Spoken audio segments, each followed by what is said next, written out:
Osman, first of all, thank you very much for taking this call on behalf of Park Fashion.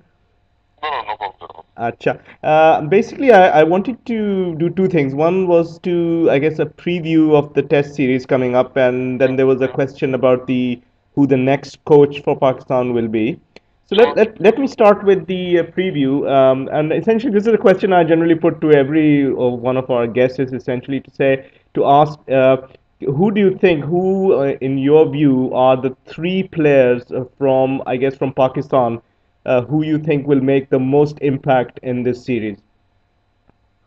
Uh, it's a tough one because you hope kind of everyone makes an impact. But I guess if you had to pick three, um, I would expect Junaid. I think he's in a real kind of rich vein of form. He's had a great year behind him. I think Junaid Khan, and he's got a good record against Sri Lanka as well in Test matches.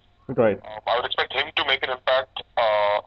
Saeed as well, I guess you expect him to make some kind of impact at some point, at some point in the series, at any point. His record against Sri Lanka is not bad. It's not as good as his record against other countries. I think Sri Lanka, especially Sangakkara, have played him really well, generally. And so his strike rate I was looking today is actually a bit higher than it would be against other countries.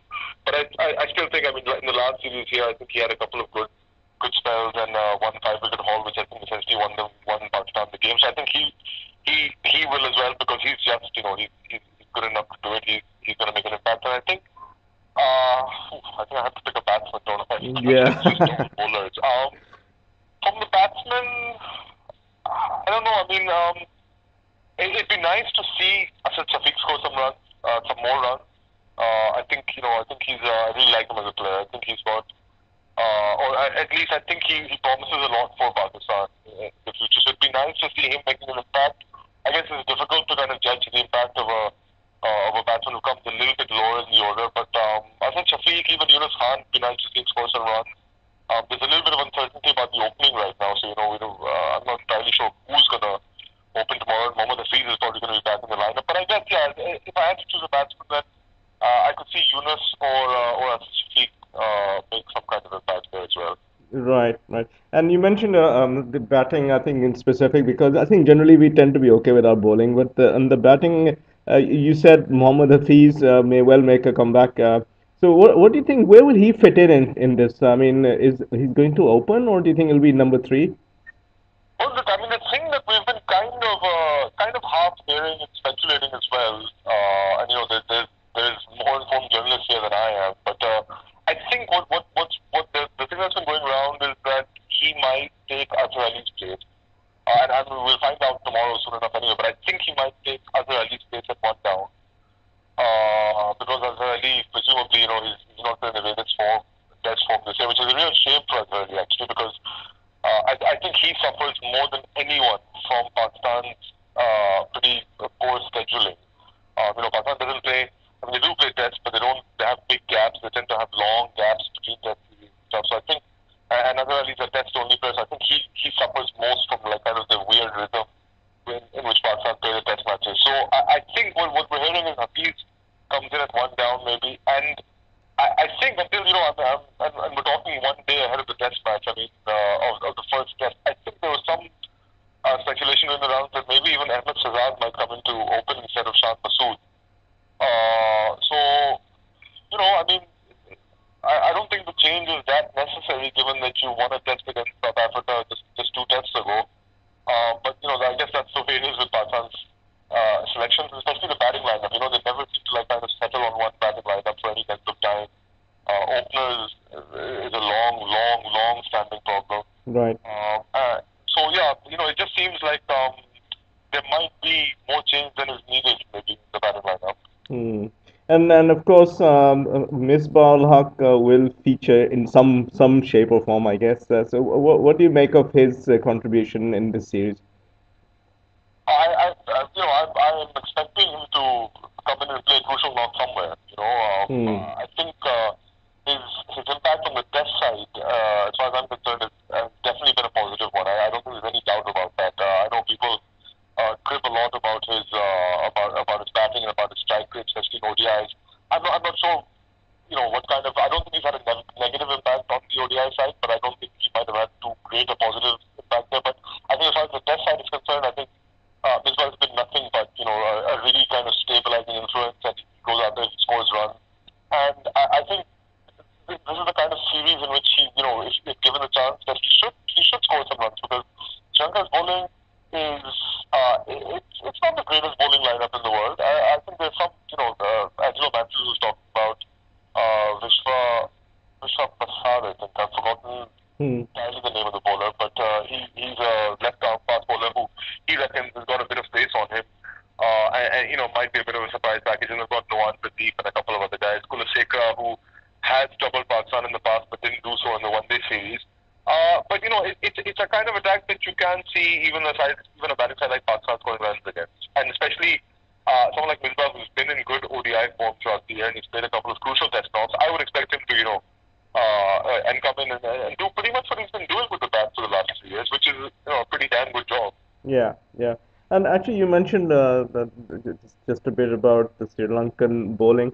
Rangana Herath is obviously making a lot of headlines for whatever reason. Do you think he is going to be that huge threat to Pakistan? Because I mean, generally Pakistan seem to have some problem with spin. It's not quite clear what that is, but what do you think? Yeah, I think I was going through his record against Pakistan, and initially, earlier on when they played, he was quite dangerous. He's won test matches for Sri Lanka against Pakistan. I remember one in Hyderabad back in I think '04. There was one in '09 in Gaul, that famous test where Pakistan collapsed, chasing the target.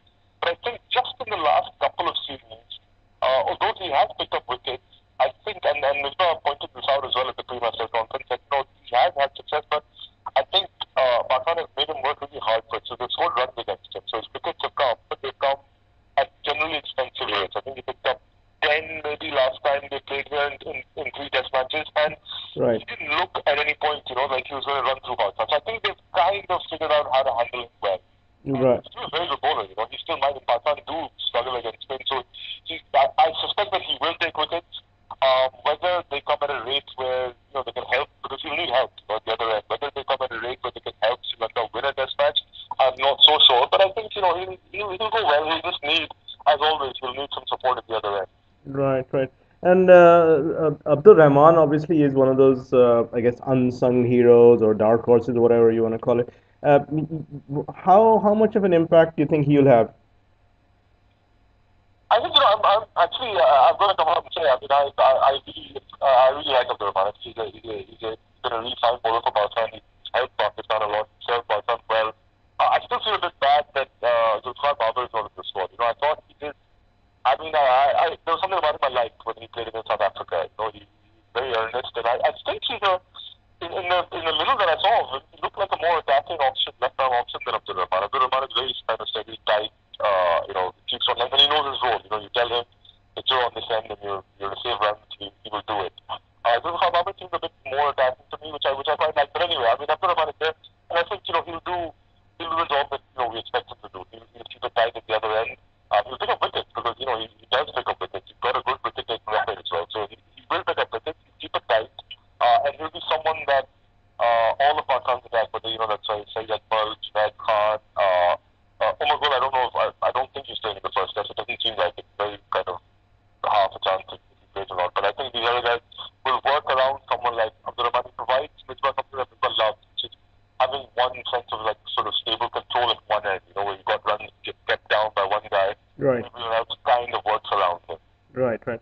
Acha, and moving away from the Test series now, this is Dave Watmore's, I guess, last series, as is, I guess, Graham Ford's last series as well, I think.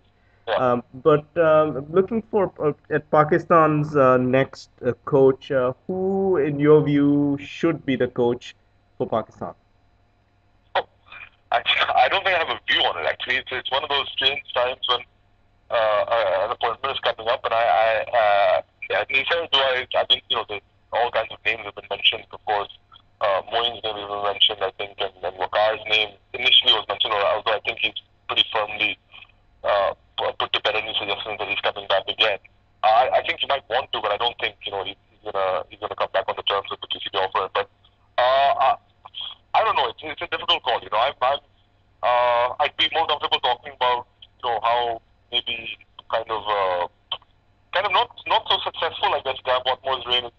it's been not as successful as we thought it might have been. Dan Watmore was he was at one time, a really good coach. He did a lot of good stuff with Sri Lanka, even with Bangladesh, kind of toughened them up. But I think when he came to Pakistan, he wasn't. Sorry, he wasn't. I don't know. I don't think they gave him much rope to work with. It came Right. into a strange kind of setup, and he got on with guys like Misbah and Hafiz and Oli. But somehow it just doesn't seem to work out. It doesn't seem to be in a particularly long tenure. Also, you need coaches need time, to kind of sit with players and build relations. I speak to Wakar Yunus the other day at one of the matches, and he was saying, that people don't understand that it takes, especially with a foreign coach as well, not just because of the language thing, but just because it's a huge culture change. It takes a foreign coach. Anyway, you give them like 6 to 8 months to just settle in and build relationships with players in the team. And if you take 6 to 8 months out of that equation, and you factor in that players are being changed all the time, so there's new players coming in, and you have to build relationships with them. 2 years is not a very long time at all, to have some kind of impact. So I kind of feel bad for Dav in the sense that I don't think he's had the best circumstances given to him, and I think the PCB were appalling in the way they dealt with his end. Nagam City coming out in the press box in Abu Dhabi, in fact, and saying that we're basically not going to extend his contract. Right, right. Yeah, yeah. That was a bit poor. 4 months, 4 months before he was supposed to end his contract. I think that was awful. Yeah. And it was completely uncalled for, and it put him in a really tough situation. Mm. But yeah, it's been kind of different. So who replaces him? I don't know. It's a difficult one. People say that it has to be a local guy, but and maybe these players do prefer a local guy. I don't know. Ultimately, you're gonna have to look at what the players want as well, I guess, to an extent. Mm. But it's going to be a difficult bit actually for them. A lot of people are saying that Moin Khan might be in the running, and who knows? I just go by one thing. Wakar said to me, and Wakar was a fairly successful coach, I think, with Pakistan. He did not just results, but in relationship with the players and how he got them to improve. He said, considering he was during the World Cup in 2011, that these guys respond well to one a local guy, but also one who kind of can be pretty stern with them. Mm. On the field, and can really push them because they need someone, and they only understand kind of a local kind of guy pushing them. They might not be able to handle a stern taskmaster from a foreign country, but say someone from Pakistan, then they might be able to handle them better. That was Wakar's opinion anyway. And I think maybe he knows what he's talking about. So I don't know. Maybe if they go for a local coach, it might work with this side. They could go for a foreign one. It's a tough call. They've got the World Cup, the World T20 coming up very soon. They've got the World Cup next year, so they need to make a decision fairly soon. Mm. True, true. Anyway, thank you, Usman, for your time. Yeah, I thought I'd take just 10 minutes, but I think I've gone on to about 15 minutes. No worries at all. No, thank you so much for your time. Yeah. Thank you very much. Okay, take care. Assalamu alaikum.